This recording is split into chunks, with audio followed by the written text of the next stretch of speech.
एक तो महादेव पहले से ही वैराग्य रूप में रहते हैं, लेकिन सती के प्राण त्यागने के बाद अब महादेव और वीतराग हो गए और वैराग्य में आ गए। जपहि सदा रघुनायक नाम, जहां तहां सुनहि राम गुण ग्राम। राम जी का स्मरण करते हैं और जहां भी कथा होती है महादेव बिन बुलाए पहुंच जाते हैं और पूरी कथा श्रवण करते हैं, केवल राम राम राम चिंतन करते हैं। ऐसे वीतराग, ऐसे वैराग्य में महादेव जाते चले गए।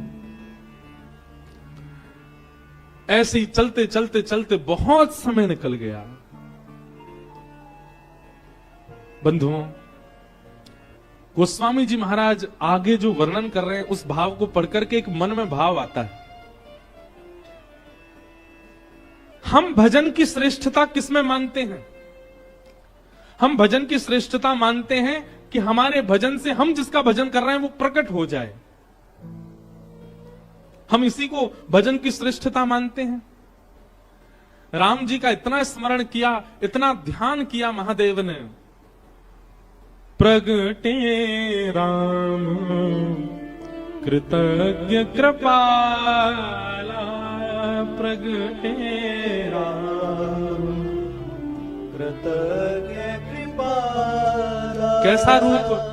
रूपशील निधि तेज विशाला, रूपशील निधि तेज विशाला।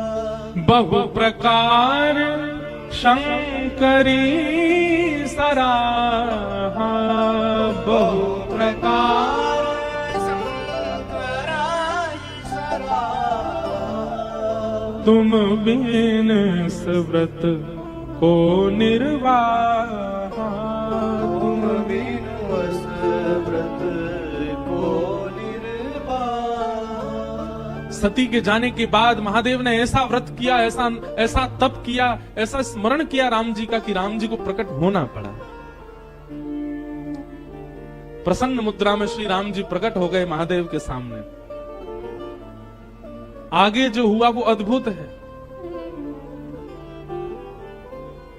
नियम तो आज तक हमने ऐसा सुना है कि देव प्रकट होकर के कहते हैं कि वरदान मांगो, परंतु राम जी प्रकट होकर के महादेव से कह रहे हैं हमको वरदान दे दो। महादेव की प्रतिज्ञा से, महादेव के तप से राम जी प्रकट हो गए और प्रकट होकर के राम जी महादेव से बोले हम आपसे बहुत प्रसन्न हैं, आपके भजन से बहुत प्रसन्न हैं, अब हम आपसे कुछ मांगना चाहते हैं। ये तो उल्टा ही हो गया। भजन उसको श्रेष्ठ मानो कि आराध्य प्रकट होके कहे कि हमको कुछ दे दो। अब बिनती मम सुनहु शिव, जो मो पर निज नेह, जाई विवाहु शैल रहे, यह मोहि मांगो दे।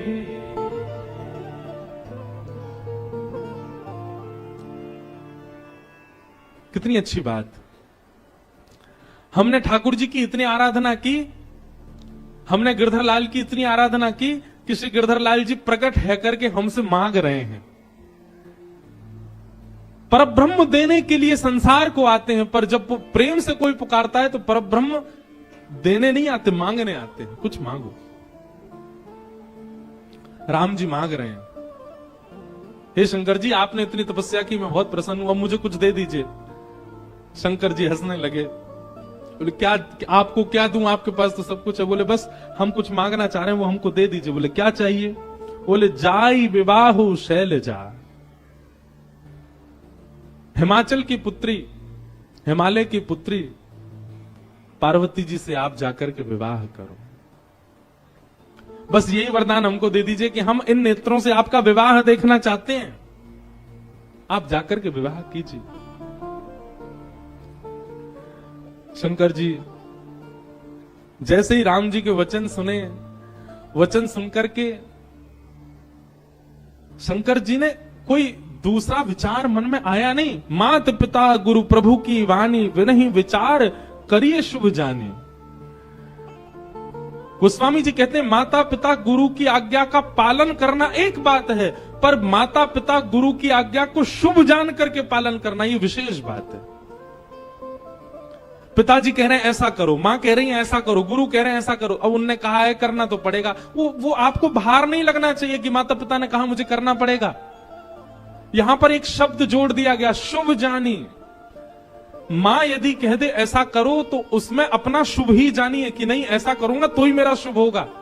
पिता ने ऐसा कहा, वो करने में आपका ये भाव होना चाहिए मेरा शुभ ही होगा, और उस क्रिया को कर दीजिए। कई बालक हमारे पास आते हैं, वो आके कहते हैं हमने पिता की आज्ञा मानी और आज पिता की आज्ञा मानने का ये परिणाम कि हम पीछे रह गए, हम ये नहीं कर पाए, हम वो नहीं कर पाए। शास्त्र कहते हैं कि माता पिता की आज्ञा मानो, हमने तो मानी थी पर हम तो पीछे रह गए, हम तो कुछ कर ही नहीं पाए। इसीलिए गोस्वामी जी ने एक शब्द जोड़ दिया, मात पिता गुरु प्रभु की मानी। मानिए पर कैसे? बिना ही विचार, उस पर विचार नहीं होना चाहिए। करिए शुभ जाने, उसको शुभ जान करके करो।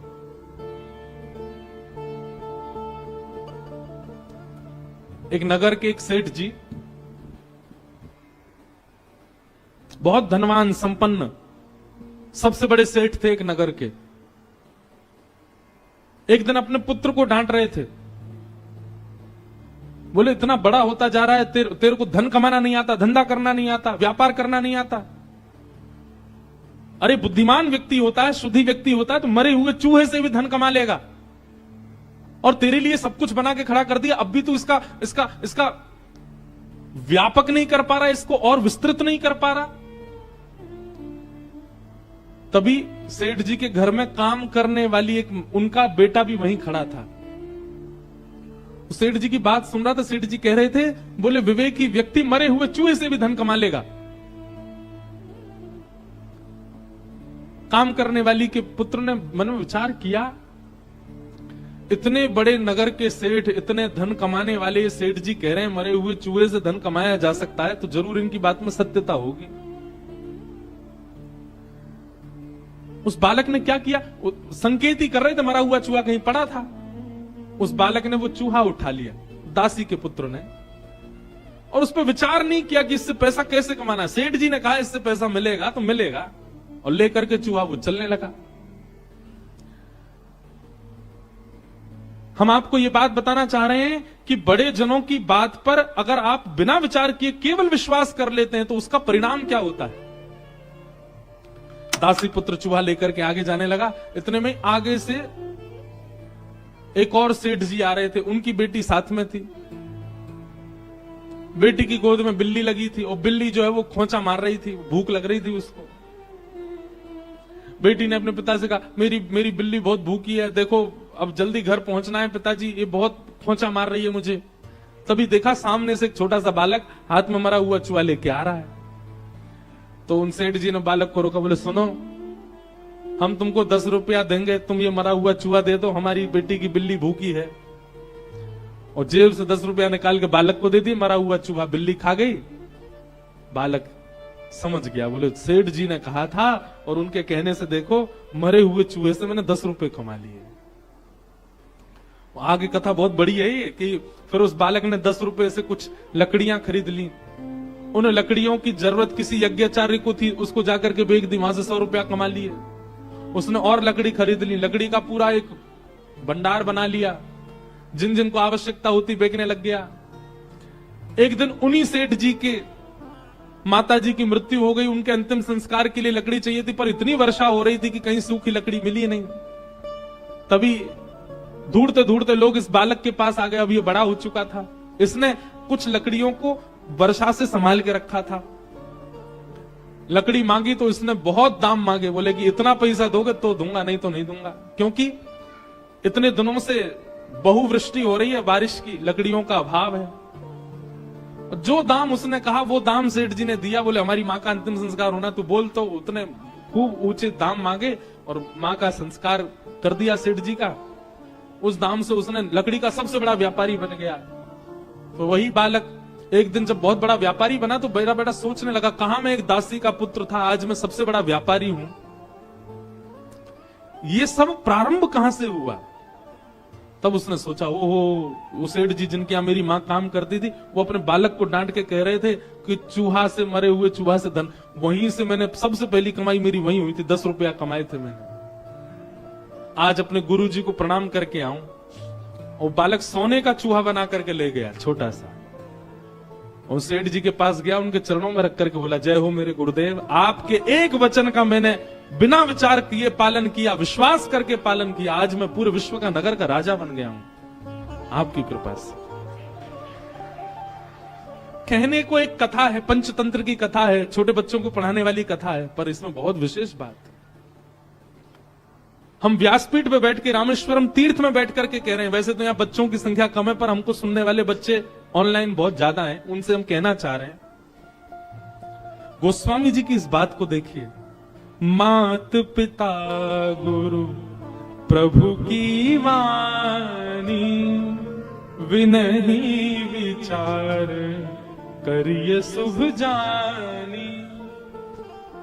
सबसे पहले बात तो माता पिता की आज्ञा मानना शुरू करो, और फिर दूसरी बात, माता पिता की आज्ञा में विनही विचार, उसमें विचार मत करो, करिए शुभ जानी।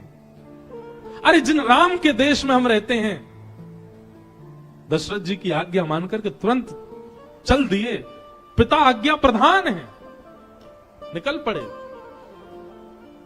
और पिता की आज्ञा मान करके राम जी वन गए तो राम जी बन गए। आज राम बन गए, आज सब राम जैसा बनना चाहते हैं। इसलिए कई बार आपको लगेगा कि माता पिता की बातें आपके लिए अनुचित हैं, वो उचित नहीं है। महादेव परम उदासी हो चुके हैं, अब परम बीतराग हो चुके हैं। विवाह का दूर दूर तक भी संकेत महादेव के चित्त में नहीं था सती के जाने के बाद। पर राम जी ने आकर के जब कहा, जाई विबहु शैलजा यह मुहि मांगे देहु, राम जी हाथ पसार करके महादेव से कह रहे हैं, बोले हम मांगना चाहते हैं कि आप हिमालय की पुत्री से जाकर के विवाह करो।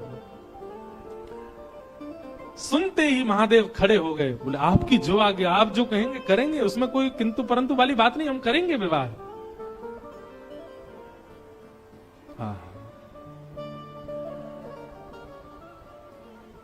राम जी की पावन छवि को अपने हृदय में विराजमान करके राम जी की आज्ञा मानने को स्वीकार हो गए महादेव।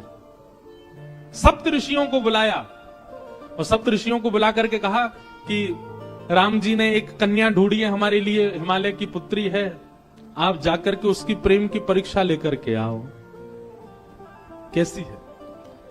सप्त ऋषियों को भेजा। आहा, सप्त ऋषि हिमालय की उस कंदरा में गए जहां पार्वती बैठ करके तपस्या कर रही थी। ऋषि ने गौरी देखी तह कैसी, मूरति मंत तपस्या जैसी। सप्त ऋषि लेने के लिए गए थे परीक्षा, पर दूर कंदरा में बैठी हुई जैसे ही गौरी को देखा, पार्वती जी को देखा, तो सप्तऋषि बोले उनको कन्या नहीं दिखाई दी, उनको शैलजा नहीं दिखाई दी, उनको पार्वती नहीं दिखाई दी, तो बोले साक्षात तपस्या ही मानो बैठी हो, ऐसी लग रही है पार्वती जी। जिन महादेव, अच्छा एक बात बोले, महादेव को आज भी प्राप्त करना तपस्या से कम नहीं है। आज भी इतने सहजता से महादेव मिलते नहीं है। थोड़ी थोड़ी तपस्या तो सबको करनी पड़ती है, चाहे थोड़ी सही करनी तो पड़ती है। हमको रामेश्वरम आना पड़ा तो आने में ही तपस्या हो गई। जो लोग ट्रेन से आए हैं उन्होंने तो घनघोर तपस्या करी है, पर जो फ्लाइट से आए हैं उनकी भी तपस्या कम नहीं है। दिल्ली से उड़ो पहले मदुरई की, अब तो सीधी फ्लाइट है, पर बीच में पहले हम आते थे सीधी नहीं थी, पहले चेन्नई रुको, फिर चेन्नई से दूसरी फ्लाइट पकड़ो, फिर मदुरई आओ, फिर मदुरई से गाड़ी चला के लौट के आओ, फिर यहाँ की भीड़ भाड़ में लग के जैसे तैसे थोड़ा तप तो करना ही पड़ता है। बिन तप शिव नहीं मिलते। और शिव का स्वरूप क्या है? विश्वास। बिना तप के विश्वास प्रकट नहीं होता, तप तो करना पड़ता है। और जब अर्धांगिनी बनना है तो साक्षात तपस्या का रूप धारण करना पड़ेगा। सप्त ऋषियों ने जाकर के जैसे ही पार्वती जी को देखा तो कहने लगे, बोले कि ऐसा लगा ही नहीं कि कोई स्त्री बैठी है, कोई कन्या बैठी है, कोई गौरी बैठी है, कोई हिमालय की पुत्री, ऐसा लगा साक्षात तपस्या ही बैठी है। ऐसी तपस्या।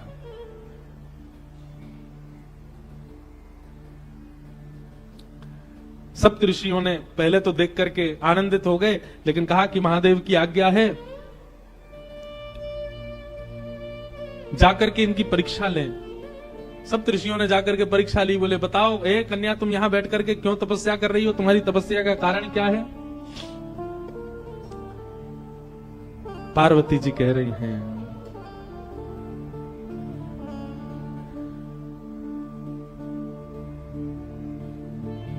मेरे गुरु नारद ने आकर के जिनके वरण के लिए मुझे आज्ञा की है, मैं उन्हीं महादेव की प्राप्ति के लिए यहां तप कर रही हूं, उन्हीं महादेव की प्राप्ति के लिए यहां बैठी।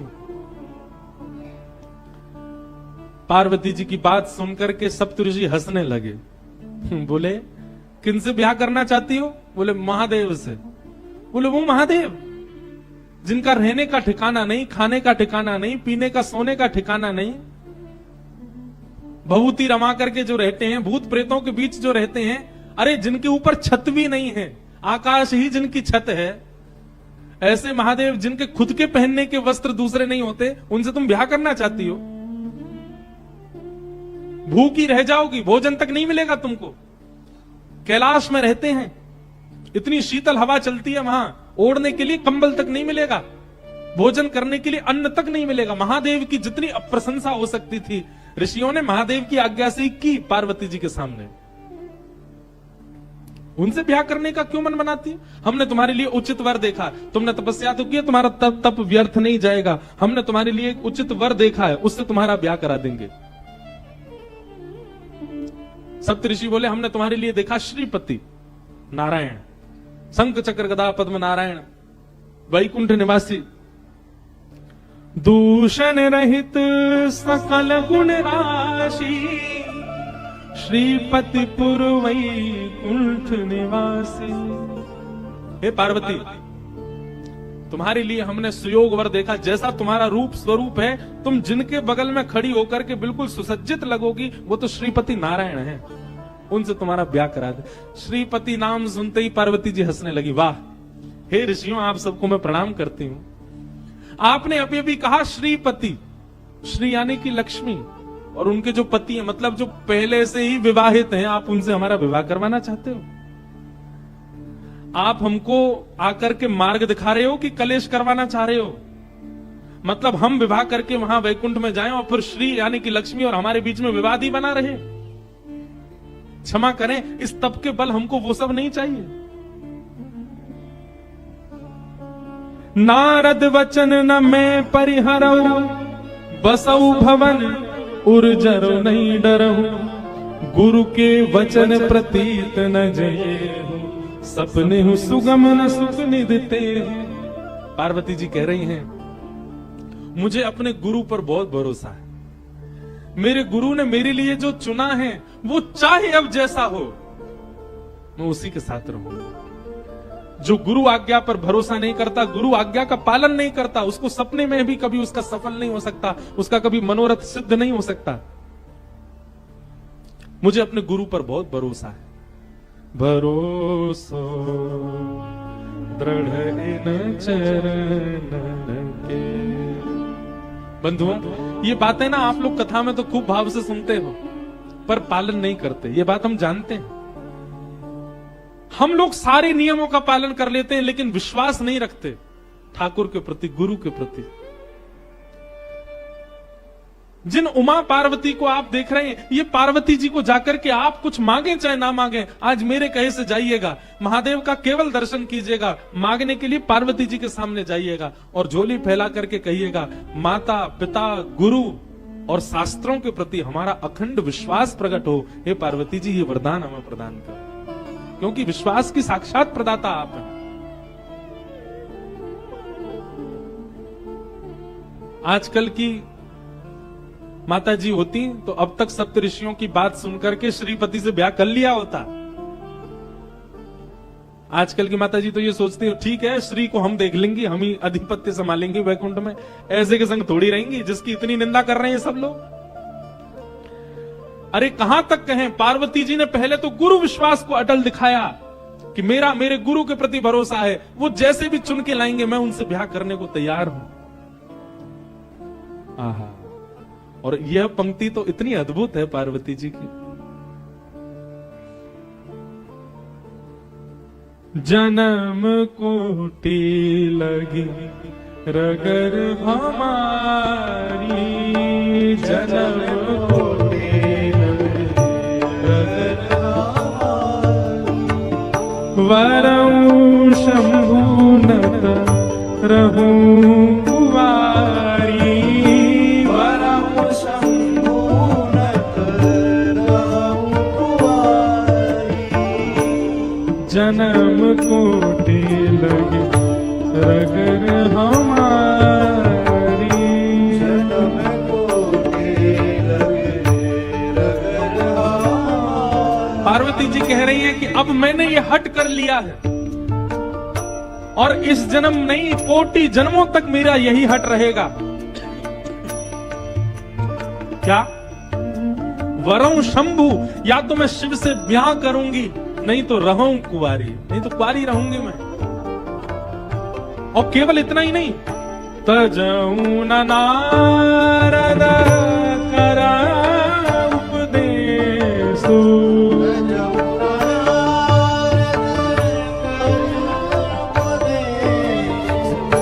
तजऊ न नारद करा उपदेशु,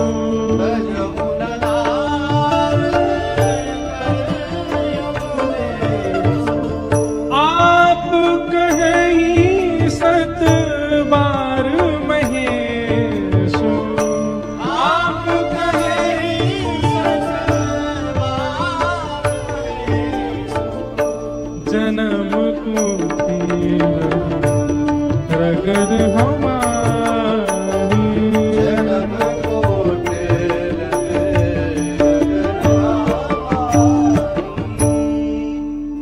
ये पंक्ति गाते हुए मुझे भागवत जी के रास पंचाध्याय का स्मरण होता है। रास पंचाध्याय के प्रणय गीत में गोपियां भी यही कहती हैं ठाकुर जी से, क्या? अब भले ही आप हमें स्वीकार ना करो, पर हम तो अब जन्म जन्म आपकी ही रहेंगे। पार्वती जी कह रही हैं कि अब ये मेरा हट है कि या तो मैं शिव से ब्याह करूंगी, नहीं तो कुंवारी रहूंगी। नारद जी की बात को मैं काट नहीं सकती, वे कह करके गए हैं तो मैं उनकी बात का मान रखूंगी और शिव से ब्याह करूंगी। और यद्यपि अभी सप्तऋषि आए हैं, इसके बाद यदि स्वयं महादेव भी आकर के मेरे सामने कह दें कि मैं तुम्हारा वर्ण नहीं कर सकता, मैं उनकी बात भी नहीं मानूंगी। वो भले ही मुझे स्वीकार ना करें, पर मैं मन से केवल उन्हीं की रहूंगी।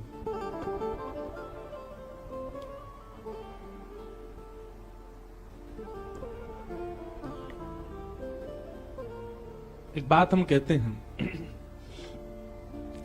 व्यक्ति ने संसार में हर वस्तु की जिद की और जिसकी जिद की उसको पा लेता है। आपने देखा कभी? आप जिद पे अड़ जाओ और जिस वस्तु की जिद आप करोगे वो आपको, भले ही आपके परिवार के लोग, आपके मित्र लोग लाके दे ही देते हैं, आपकी इतनी जिद है। पर कभी किसी व्यक्ति को ठाकुर जी के लिए जिद करते हुए देखा? नहीं। लेकिन एक सूत्र बता रहे हैं, जिसने भी जिद की उसने पा लिया ठाकुर जी को। मीराबाई ने जिद की, एक दिन बारात जा रही थी और छोटी सी मीराबाई अपनी मां से जाकर के कहती, मां ये क्या हो रहा है नीचे, इतने ढोल नगाड़े बज रहे हैं, सब नाच रहे हैं, जी क्या हो रहा है? मां ने कहा, अरे एक बींगड़ी के लिए उसका बींग, उसका पति, होने वाला पति दुल्हा बन करके घोड़ी पर चढ़ के जा रहा, उसके परिवार के लोग सब नाच रहे हैं और ये जाएगा और किसी की लाली से जाकर के ब्याह करेगा, फिर सदा उसको अपने पास ही रखेगा। देखते देखते मीराबाई के मन में आया, मैया मेरा बींद कब आएगा? छोटी सी मीरा, मेरे पति कब आएंगे? और मेरे पति कौन है? मेरा बींद कैसी बारात लेके आएगा? उसकी बारात में कैसे लोग नाचने वाले होंगे? बड़ी माताएं बहनें सब हंसने लगी। अरे मीरा, तू तो छोटी सी, कैसा हट करती है, अभी तो बहुत समय तेरे ब्याह में। मां जाकर के रसोई घर में काम करने लगी। अब मीरा जाकर के द्वार पर खड़े होकर बोले, मां बताओ ना मेरे बींद कौन है, वो कब आएंगे? मां कुछ और काम करने चली जाए, मीरा पीछे पीछे, मां बताती क्यों नहीं मेरे बींद कौन है, उनका स्वरूप कैसा होगा, वो कब आएंगे मुझको लेने। कक्ष में बैठ करके कपड़े सवार रही हैं मां। मीरा आकर के रोने लग गई, बोले आप बताती क्यों नहीं हो, मेरे बींद कौन है। देखो ना, आपके भी बींद हैं पिताजी, बड़ी मासा के भी बींद हैं बड़े पिताजी, छोटी मासा के भी बींद हैं, सबके बींद हैं, मैं बिना बींद के क्यों, मैं बिना दुल्हे के क्यों, मेरा दूल्हा कौन है। इतनी जिद की, एक दिन मां ने अपना पीछा छुड़ाने के लिए, मीरा बैठे बैठे बताओ ना मेरे बींद कौन है। तभी मां ने देखा मीरा के कक्ष में वो खेलती हैं ठाकुर जी के रूप के साथ, ठाकुर जी का रूप विराजन, वो बैठे तेरे बींद, यही है तेरे बींद, यही आएंगे घोड़ी पे बैठ के और यही तेरे को लेके जाएंगे अपने साथ। मीरा ने जैसे ही देखा गिरधर लाल को, मां की बात थी तो पीछा छुड़ाने के लिए, पर मीरा को इतना विश्वास हो गया मां की बात पर, मीरा को अब वो कोई और दिखे ही नहीं, उनके प्रति कोई और भाव आया ही नहीं। जो पहली बार बारात देख करके उस बींद को देख करके लगा था ये किसी से वरण करने दुल्हा जा रहा है, वैसी भावना उनको ठाकुर जी को देख करके आने लगी। ये भी आएंगे, घोड़ी पर बैठ के आएंगे, खूब सारे बाराती होंगे। और भैया संसार के दुल्हा जब जाते हैं तो संसारी बाराती जाते हैं, अब जब मेरे दुल्हा ही गिरधर गोपाल हैं तो इनकी बारात में तो शंकर जी आएंगे, नारद जी आएंगे, इंद्र आएंगे, ब्रह्मा जी आएंगे, देवताओं की बारात आएगी। ये सारे ख्वाब मीराबाई बनाने लगी। अब वे जब भी गिरधर को देखती हैं ये भाव रखती नहीं है कि ये पाषाण है, ये मूर्ति है, ये भगवान है, मेरे बींद है। कुंवर भोजराज के साथ जब विवाह निश्चित कर दिया घर के लोगों ने, मीराबाई अपनी मां से जाकर के रोती है, मां आपने झूठ क्यों कहा मुझसे, आप तो पहले मुझे बता चुकी हैं कि मेरे बींद, मेरे पति तो वो हैं, और ये आप किसी अन्य राजकुमार, मेवाड़ के राजकुमार को सामने बैठा करके हमारा भाव करवा रही हैं। मां ने हंस के कहा, बोले वो तो मजाक में कहा था, वो तो ऐसे ही तू बालिका थी ना इसलिए कह दिया था। बोले आपने मजाक में कहा था, पर मैं तो तब से इनको ही पति मानती हूं।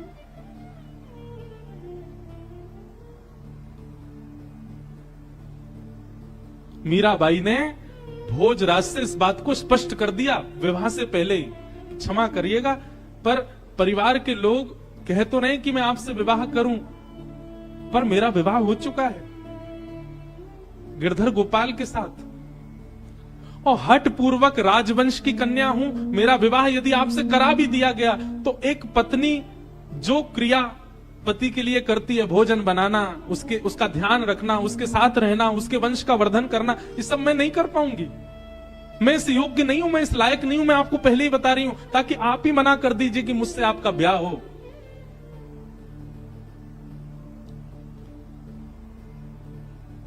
कुंवर भोजराज नेत्र सजल हो गए उनके, और वो बोले किसने कहा कि मैं आपको पत्नी वरण करके लेके जाने वाला हूं।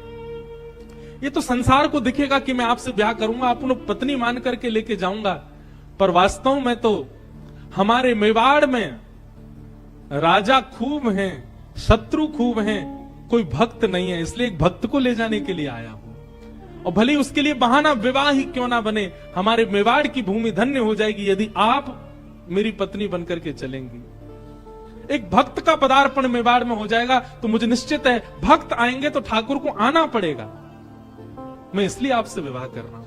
मेरे विवाह के पीछे और कोई कारण, मीरा चरित्र बहुत अद्भुत है बंधु, अब मैं उसमें चला गया तो फिर मैं मीरा जी के बारे में बोलता रहूंगा। और वो हुआ, मीराबाई मेवाड़ की भूमि पर गई, इसीलिए हमारे श्री गोवर्धन नाथ, हमारे श्रीनाथ जी ब्रज छोड़ करके मेवाड़ चले गए, नाथ द्वार में विराज गए। नाथ द्वारा में इस बार गिरधर लाल जी का उत्सव है वहां पर। किसके लिए गए?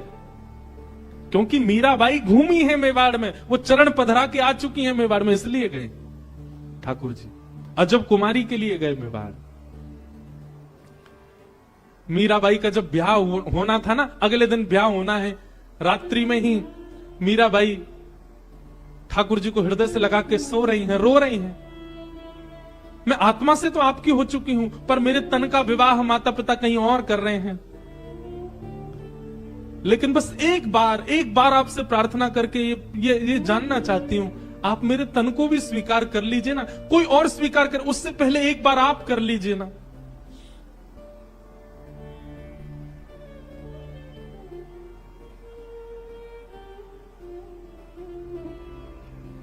प्रातःकाल जिस दिन विवाह मीराबाई का होना था, मां ने जैसे ही जाकर के मीरा के कक्ष को खोल करके देखा, मीराबाई 16 श्रृंगार करे सोई हुई है, मांग में सिंदूर भरा हुआ है, हाथ सारे नवीन प्रकार के हल्दियों से, मेहंदियों से, कुमकुम से रचे हुए हैं। एक ऐसी सुगंधी आ रही है मीराबाई के तन में से, जिस सुगंधी को आज तक बड़े बड़े राजाओं ने भी कभी सूंघा नहीं था। ऐसा श्रृंगार मीराबाई का कि थोड़ी देर के लिए तो मां भी देखती रह गई मीरा को।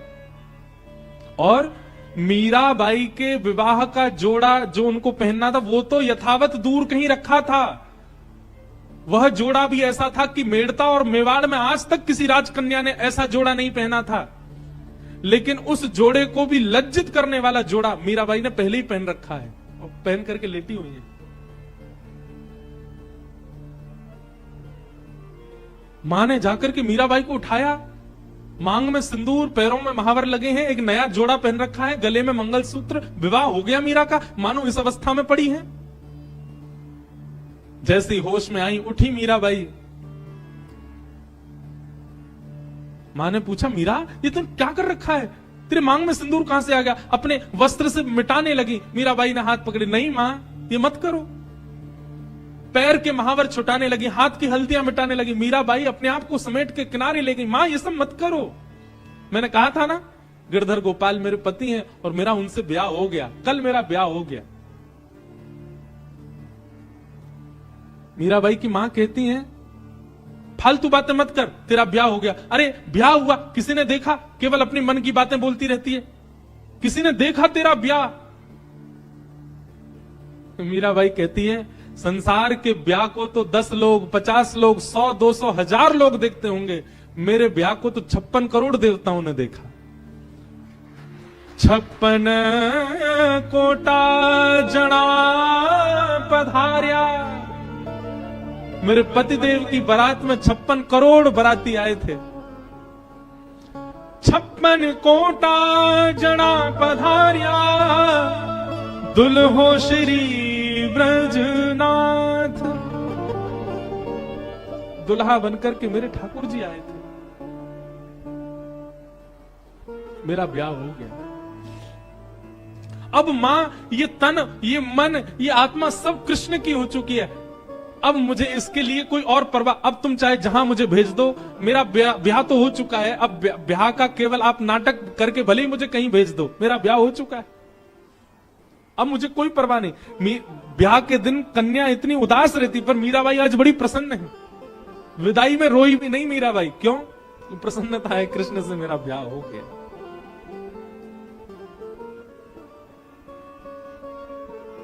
कहने का अभिप्राय क्या? संसार ने, संसार के लोगों ने संसार की जिद की, और जिसकी जिद की वो मिल जाता है उनको। हट करने पर जिस वस्तु के प्रति हट किया गया वो प्राप्त हो जाता है। पर हमने कभी ठाकुर जी के लिए हट किया ही नहीं, हमने ठाकुर जी के लिए जिद की नहीं। कल की एक घटना बताएं। कल यहां हम कथा करके जा रहे थे, तो एक साउथ इंडियन फैमिली आई थी यहां। उनको हिंदी भी नहीं आती, पर थोड़ी थोड़ी समझ आती है, तो कथा सुनते हैं। श्रीरंगम से आए थे, तो वो बोले कि हम गोदाम्बा जी की माला लाए लाल जी के लिए, आप कृपा करके हमें बुला लो। मैंने कहा आप आ जाओ। हम स्वाध्याय में और भ्रमण में इतने व्यस्त हैं कि हम किसी से मिल नहीं पा रहे हैं। तो हमने उनको बुलाया। उन्होंने आकर के एक ऐसी बात बताई, बोले महाराज जी, हमको जब पता चला कि आप रामेश्वरम आ रहे हैं, तो हमने विचार किया कि हम जाएंगे मिलने, पर हमारे पतिदेव का इतना कठिन काम आ गया कि निकलना असंभव था। असंभव, नहीं निकल सकते। बोले जब असंभव हो गया निकलना, तो मैंने मनी मन लाल जी से कहा कि हे लाल जी, हमें लगता है आपको हमसे मिलना नहीं है, इसलिए आप हमको बुला नहीं रहे हैं। जैसे हमारे यहाँ राधा रानी है, वैसे दक्षिण में रामानुज संप्रदाय में श्री गोदाम्बा जी हैं। गोदाम्बा जी को श्री जी का ही स्वरूप माना जाता है। उनका और ठाकुर जी का यहाँ नित्य विहार की कई चर्चाएं होती हैं। अभी समय भी नहीं है, नहीं तो मैं सुनाता कई भाव। तो बोले हमने वहीं बैठे बैठे आपके लाल जी को एक प्रलोभन दिया। मैंने क्या दिया? बोले हमने कहा हे लाल जी, यदि आपने हमको बुला लिया तो हम अंडाल यानी कि श्री रंगनाथ भगवान के समीप विराजने वाली गोदाम्बा जी की गले की पहनी हुई माला आपके लिए लेकर के आएंगे। मतलब किशोरी जी की गले की माला लेके आएंगे आपको पहनाने के लिए। आप कैसे भी हमको बुला लो। बोले महाराज जी, हम रात में आपके लाल जी का चिंतन करके ये कह के सोए हैं कि हे लाल जी, अगर आपने हमें बुला लिया तो हम गोदाम्बा जी की गले की माला आपके लिए लेके आएंगे। बोले सुबह जब हम उठे, नित्य क्रम में लगे थे, तो हमारे पतिदेव का फोन बजा और जिस कार्य के लिए हम रुक रहे थे वो कार्य जनवरी के लिए स्थगित हो गया, आगे बढ़ गया। और बोले पतिदेव हमारे इतने पर, बोले देखो लाल जी ने तुम्हारी सुन ली, हमारा कार्य 1 महीना टल गया, अब हम जा सकते हैं रामेश्वरम। बोले हम तुरंत मंदिर गए, गोदाम्बा जी की माला लिए और माला लेकर के आए। हमने कहा पहना दो लाल जी को, और फिर गिरधर लाल जी ने वो माला स्वीकार की। ऐसे ठाकुर जी, कोई हट करे तो सही, कोई जिद करे तो सही ठाकुर जी से, ठाकुर जी करेंगे उसके लिए क्रिया। पार्वती जी क्या कह रही हैं? जन्म कोटि लगी रगर हमारी, क्या वरऊ शंभु न तरहूं कुआरी। ये हमारी जिद है, या तो हम महादेव से ब्याह करेंगे, नहीं तो कुआरी रहेंगी। और स्वयं महादेव भी आकर के अगर मुझसे कह दें कि वे मेरा वर्ण नहीं करेंगे, मैं उनकी बात भी नहीं मानूंगी, मैं तब भी उन्हीं को ही पति रूप में मांगूंगा।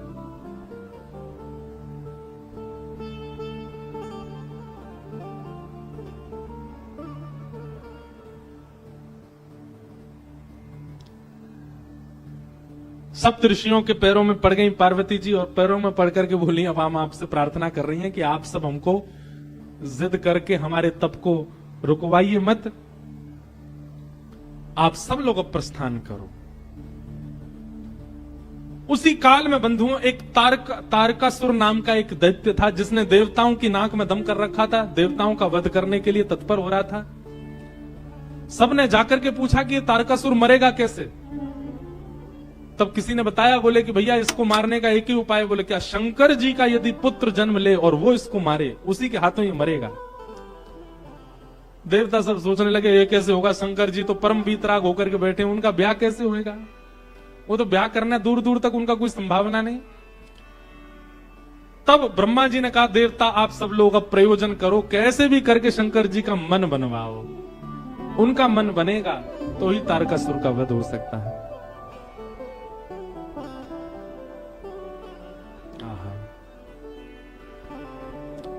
ये अमर है, ये ऐसे नहीं मरेगा, महादेव के पुत्र से ही इसका वध संभव है। देवताओं के पास एक ही उपाय है किसी का भी तप नष्ट करवाने के लिए। कौन? कामदेव। सब देवता कामदेव के पास गए। पठहु काम जाई शिव पाहि, करे क्षोभ शंकर मनु माहि। तब हम जाई शिवहि शिरनाई, करवाओ विवाह बरियाई। सबने कामदेव से जाकर के प्रार्थना कर। बोले कामदेव तुम जाओ। बोले क्या करना है? बोले जाकर के शंकर जी की भजन में, शंकर जी के तप में विघ्न डालो, उनके नेत्र खोल दो। वो जैसे ही तप से बाहर आ जाएंगे उसके बाद हम जाकर के उनसे प्रार्थना कर लेंगे कि आप ब्याह कर लो, पर उनके तप को भंग करने की क्रिया तुम ही करो। कामदेव बोला आप लोगों को और कोई नहीं मिलता, बस मैं ही मिलता हूं। हैं बेचारे सज्जन लोग, श्रेष्ठ लोग तप आदि करते, मेरे को ही भेज देते हो जाके इसका तप दूर कर दो।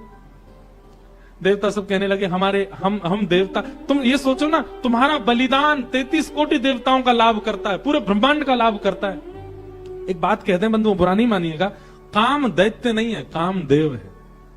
उसको दैत्य हम लोगों ने बनाया, उसकी दैत्य के प्रकार आराधना करते हैं। अब जैसे कि महादेव की आराधना का नियम है, जल चढ़ाओ, बिल्व पत्र चढ़ाओ, धतूरा चढ़ाओ, पुष्प चढ़ाओ, गंगा जल चढ़ाओ, ये नियम है। अब इस नियम से परे जाकर के यदि महादेव की आराधना करेगा तो महादेव उसका सर्वनाश करेंगे कि नहीं? ऐसे ही काम के भी आराधना का नियम है। लोग उसको विपरीत प्रयोग ले लेते हैं काम का, इसीलिए काम सर्वनाश करता है बुद्धि का, मति का, जीवन का। काम देव है, उसको देव की तरह भजो।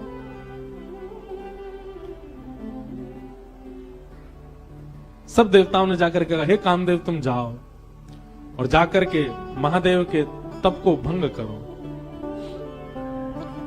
कामदेव बोले, आप लोगों का कार्य सिद्ध होगा तो मैं चला जाता हूं। आहा, कामदेव और जगह तो बड़े सूक्ष्म रूप में जाता है, परंतु जब पता चला कि हमारे यजमान ही महादेव हैं, तो प्रचंड रूप धारण करके गया। और प्रचंड रूप कैसा धारण किया? सबके हृदय मदन अभिलाषा, लता निहारी न वही तरु शाखा, नदी उमगी अम्बधु कहु धाई, संगम करहि तालाब तलाई। अरे महाराज, कामदेव केवल चैतन्य के अंदर आ गया नहीं, जड़ में भी काम प्रकट हो गया। ऐसा कामदेव ने आकर के आक्रमण किया पृथ्वी पर। वृक्षों से लताएं लिपटने लगी, वहां भी काम का दर्शन होने लगा। तालाब तलाइयों से जाकर के मिलने लगे, वहां भी काम का दर्शन। नदियों की गति इतनी तीव्र हो गई, सब जाकर के समुद्र से मिलने लगी। आकाश पृथ्वी से मिलने के लिए उतावले होने लगे। पृथ्वी अपने आप को जगह जगह से उच्छलित करने लगी, उठने लगी, आकाश से मिलने लगी। सब काम में हो गया। पशु पक्षी नभ जल थल चारी, भय काम वश समय विसारी। सब काम, जिस जगह देखो वही काम का दर्शन हो रहा है। पशु पक्षी आपस में लगे हैं, सब प्रकार के भाव सब जगह प्रकट हो रहे हैं। मदन अंध व्याकुल सब लोका, निश दिन नहीं अब लोक ही को का।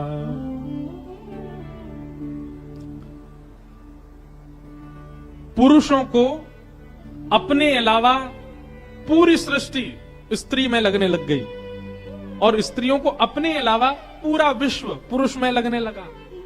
और काम की ज्यादा व्याख्या करनी नहीं है, पर बस हम ये इसलिए कर रहे हैं, जिन महादेव को आप दर्शन करते हो ऐसी स्थिति में भी डगमगाए नहीं, अपने ध्यान में बैठे रहे।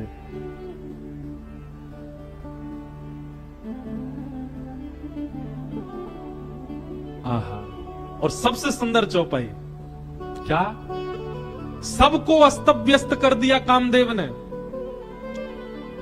भय कामवश जोगिस तापस, पवरन की को कहें, देख ही चराचर नारी में, जे ब्रह्म में देखत रहे। जो सब में ब्रह्म देखते थे, सब में नारी दिखने लगी उनको। अबला विलो कहीं पुरुष में, नारियों को सब में पुरुष दिखने लगा। जग पुरुष सब अबला में, दुई दंड भरी ब्रह्मांड भीतर, काम कृत कौतुक अयम। धरी न काहू धीर सब, के मन मनसी मनसिज हरे। ये बहुत अच्छी बात है। गोस्वामी जी महाराज लिख रहे हैं क्या, बोले कामदेव ने ऐसा आक्रमण किया, धरी ना काहू धीर, कोई अपने ऊपर काबू नहीं कर पा रहा है। सबके मन मनसिज हरे, सबके मन को कामदेव ने हरण कर लिया। लेकिन यह पंक्ति लिखने के बाद तुलसीदास जी रुक गए। तुलसीदास जी बोले, हमने काम की कुछ ज्यादा प्रशंसा नहीं कर दी, काम की व्यापकता कुछ ज्यादा नहीं बता दी।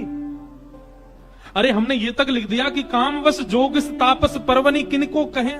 बोले जोगी तपस्वी सबको हमने काम के लहर में उलझा दिया। काम की इतनी प्रशंसा कर दी हमने, काम की इतनी व्यापकता दिखा दी हमने। कहीं ऐसा ना हो कि काम के सारे प्रसंगों को सुनकर के लोग डर जाएं, बोले काम से जीते ही कौन सकता है फिर। लेकिन अब लिखी हुई बात मेट ना सके, मिटा तो सकते नहीं है, तो क्या करें। गोस्वामी तुलसीदास जी अति चिंता में बैठे हैं और मनी मन सोच रहे, ये मैंने क्यों लिख दिया। धीर न काहू धीर सब, के मन मसज हरे। सबको कामदेव ने हरण कर लिया।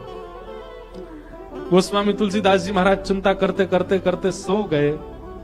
तभी हनुमान जी महाराज आए और गोस्वामी जी की कलम उठा करके अगली पंक्ति लिख गए। क्या, जो राखे रघुवीर ते, उबरे ते ही काल महु।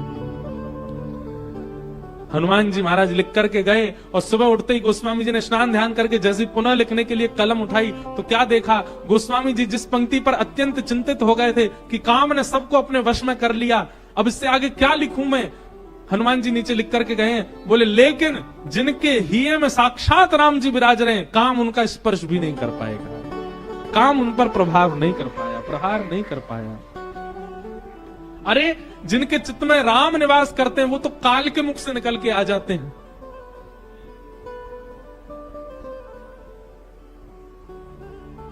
काम कैसे आक्रमण करे,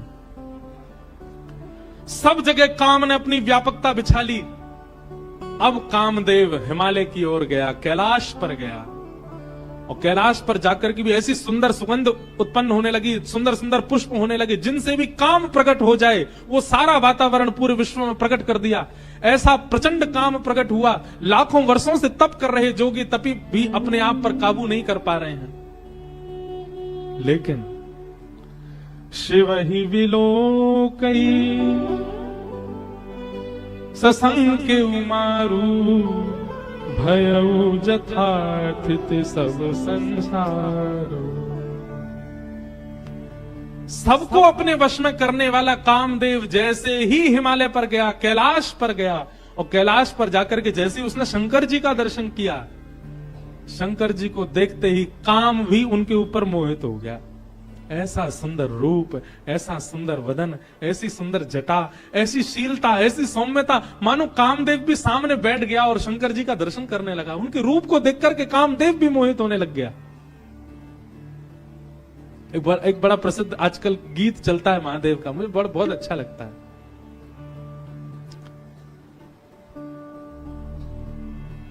तेरे कैलाशों का अंत न पाया, तेरे कैलाशों का अंत न पाया, अंत बेअंत तेरी माया।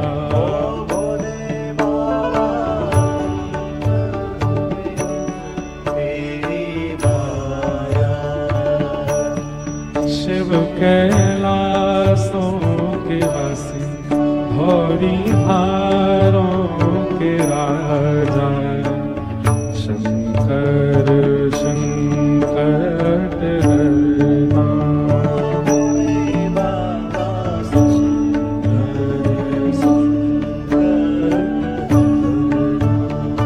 ओ शिव कैलाशों के वासी, भौरी भारों के राजा, शंकर ओ भोले बाबा शंकर शंकर, ओ भोले बाबा शंकर शंकर। जय हो।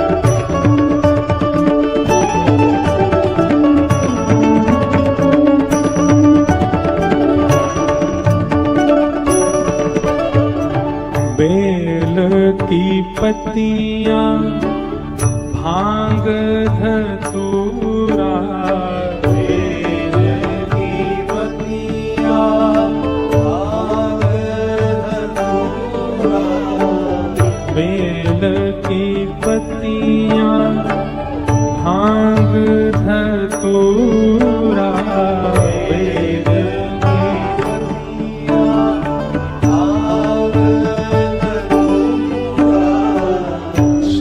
जी के मन को लुभाए। ओ भोले बाबा शिव जी के मन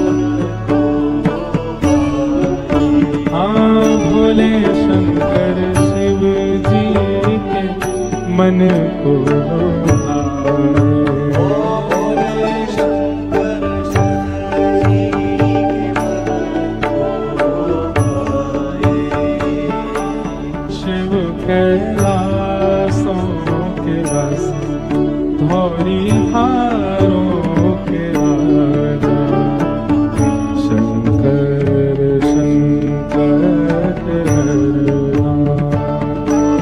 शिव कैलासों के वासी धौरी हारों के राजा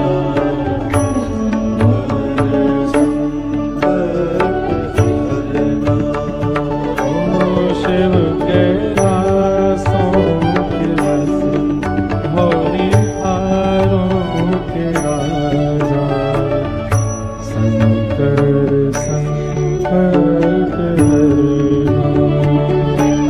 शिव कैलासों के वासी धौरी हारों के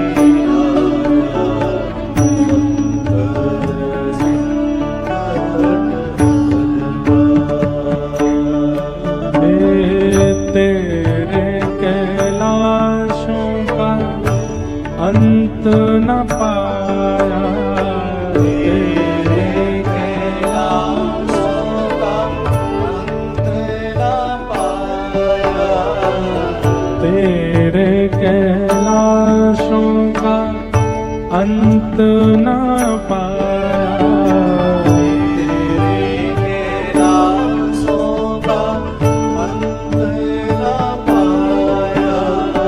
अंत बेअंत तेरी माया ओ भोले बाबा अंत बेअंत तेरी माया शिव कैलासों के वासी धौरी हारों के राजा शंकर संकट हरना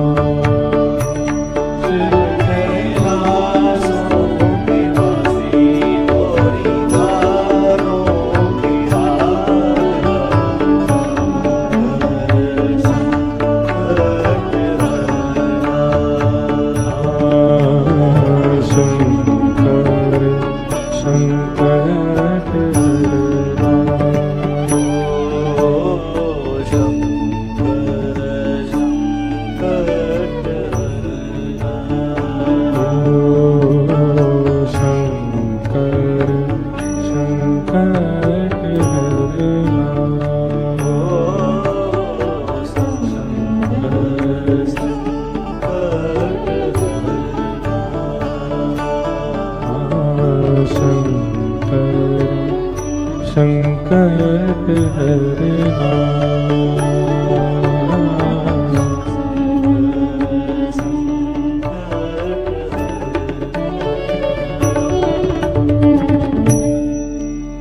उभय धरी अस कौतुक भयं जो लग काम शंभु पै गयं सबको अपने वश में कर लिया कामदेव ने, लेकिन महादेव के रूप को देख करके कामदेव स्थिर हो गया। तभी मानो देवताओं ने जाकर के चेता, ए कामदेव तू काम करने गया है वहां पर कि तू खुद ही समाधि में बैठने गया है, जा उनके नेत्र खुलवा कैसे भी। कामदेव बोला मैंने सारे प्रयास कर लिए हैं, सब देखो पूरा विश्व काम में हो गया पर इन पर कोई प्रभाव ही नहीं हो रहा है। तब कामदेव ने दूर देखा एक आम का वृक्ष, उस पर चढ़ गया और एक पुष्प का बाण लेकर के कामदेव ने वहीं से महादेव का संधान। अब कामदेव को पता था कि अब मेरी मृत्यु निश्चित है, क्योंकि जब मेरे सारे बाणों से कोई काम नहीं बना, अब मैं इनको हठ पूर्वक उठाऊंगा और इनकी तप अग्नि निकलेगी, उसमें मेरा मरना निश्चित है। पर कामदेव भी सोच रहा है इनके द्वारा मेरी मृत्यु हो तो मैं भी सफल हो जाऊं। कामदेव ने वृक्ष पर चढ़कर के पुष्प का बाण जैसे ही महादेव के वक्ष पर मारा, वक्ष पर जाकर के बाण जैसे ही लगा तो ध्यान थोड़ा सा भंग हुआ, भ्रगुटी थोड़ी सी जुड़ गई। अनेक वर्षों से समाधि में बैठे हुए महादेव के नेत्र खुले, लाल ताम्र वर्ण के नेत्र हैं। राम स्मरण में बैठे थे, राम जी का ध्यान कर रहे, महादेव के नेत्र खुले। अगल बगल देखा किसने किया ये, तभी वृक्ष के ऊपर बैठे कामदेव को जैसे ही देखा, रुद्र ही देखी मदन भय माना, दुराधर्ष दुर्गम भगवाना। और सुमन चाप निज सर संधाने, अतिरीश तकी श्रवण लगताने। तब शिवती सर नयन उघारा, चितवत काम भयउ जरि छारा। जैसे ही कामदेव को देखा, तीसरा नेत्र खुल गया महादेव का, और तीसरा नेत्र खुलते ही अग्नि प्रज्वलित हो गई, कामदेव जल करके वहीं भस्म हो गया। बोलो रामेश्वर भगवान की। कामदेव जल करके नष्ट हो गया, हाहाकार मच गया। देवता बोले हमने तो नेत्र खुलवाने भेजा था, ये तो कामदेव का बदई हो गया। ब्रह्मा जी बोले कोई बात नहीं, आंख तो खुल गई, अब संभाल लेंगे। रति ने जाकर के, कामदेव की पत्नी ने जाकर के प्रणाम करके कहा, भगवान आपने मेरे पति को क्यों मारा? वो तो देवताओं के कार्य की सिद्धि के लिए आया था। महादेव इतने भोले हैं, पति को मार के तुरंत रति से बोले तुम चिंता मत करो, तुम्हारे पतिदेव तुमको प्राप्त हो जाएंगे। बोले कब? जब जदुवंश कृष्ण अवतारा, हो ही हरन महामही भारा। कृष्ण तनय होई पति तोरा, अन्यथा होई वचन अन्यथा होई ना मोरा। द्वापर में जब भगवान श्री कृष्ण का अवतार होगा, तो भगवान श्री कृष्ण के पुत्र के रूप में ही तुम्हारे पतिदेव जन्म लेंगे और तुम्हारा उनके साथ विवाह होगा, पुनः विवाह संगम होगा। तब तक तुम प्रतीक्षा करो। महादेव की वाणी को सुनकर के रति प्रसन्न हो गई। सब देवताओं ने जाकर के महादेव से प्रार्थना करी। बोले महाराज, पार्वती ने बहुत तपस्या की आपकी प्राप्ति के लिए, अब कृपा करके हमारे नेत्रों को आप आनंद प्रदान कर दो। इन नेत्रों के सामने विवाह आपका देखने का हमारा बहुत मन है। ब्रह्मा आदि देवताओं के विवाह के प्रस्ताव को सुनकर के महाराज महादेव जी ने सर हिलाया। बोले ठीक है, क्योंकि मूलतः तो राम जी पहले वरदान मांग के चले गए ना, उनके बात को हमको पूरी करना है। आहा, तभी सप्तऋषि जिनको परीक्षा लेने के लिए भेजा था, उन्होंने आकर के महादेव को बताया। बोले महाराज, हम परीक्षा लेकर के आए हैं और आपकी जो होने वाली कन्या है वो सकुशल है। अब हम जाकर के हिमालय महाराज को आपका थोड़ा यश सुना दें। सप्तऋषि गए हिमालय महाराज के पास, जाकर के उन्होंने कहा आपकी पुत्री जिनके लिए तप कर रही है वो साक्षात महादेव हैं, और महादेव बारात लेकर के आएंगे। आप अपने पूरे नगर की तैयारियां करो, सुंदर बनाओ, देवी देवता सब पधारेंगे। महाराज, पार्वती जी का तप पूर्ण हुआ। हिमालय ने अपनी समस्त कंदराओं को सजाना प्रारंभ किया। हमारे ब्रज के एक महाराज जी कह रहे थे, आज भी हिमालय का दर्शन करके लोग उसके प्रति आकर्षित हो जाते हैं, इतना सुंदर हिमालय लगता है। वे कहते हैं, बोले हिमालय को सजाया हिमालय ने तभी था जब भगवान शिव की बारात गई वहां। ये आजकल जिस हिमालय का दर्शन हम करते हैं, ये तो उतराई है, मतलब घर सजाने के बाद जब थोड़ा थोड़ा सजावट जो है वो धीमी पड़ जाती है, फीकी पड़ जाती है, तब का हिमालय हमको दिख रहा है। जब महादेव बारात लेकर के गए थे तब का हिमालय तो हम देख ही नहीं पाते, इतना सुंदर। आज भी हिमालय जो इतना सुंदर लगता है, उसकी आकृतियां, उस पर जमी हुई बर्फ, उसके वृक्ष वल्लरी, ये सब उसी काल में हिमालय ने सजाए थे। क्यों? महादेव की बारात आ रही है। सोचो कैसा सजा है पूरा हिमालय। आहा, पत्रि सप्तऋषि सोही दीन्ही, गहि पद विनय हिमाचल कीनी। सप्तऋषियों ने जाकर के हिमालय को कहा कि आप तैयारी शुरू करो, महादेव बारात लेकर के आएंगे। सभी देवताओं को निमंत्रित कर दिया। ब्रह्मा जी ने बोले सब लोग चलो, महादेव बारात लेकर के जाएंगे। महादेव की बारात जानी है। बारात के पद हमारे अनुज जी जेब में रख के बैठे हैं, पता नहीं देंगे कि नहीं।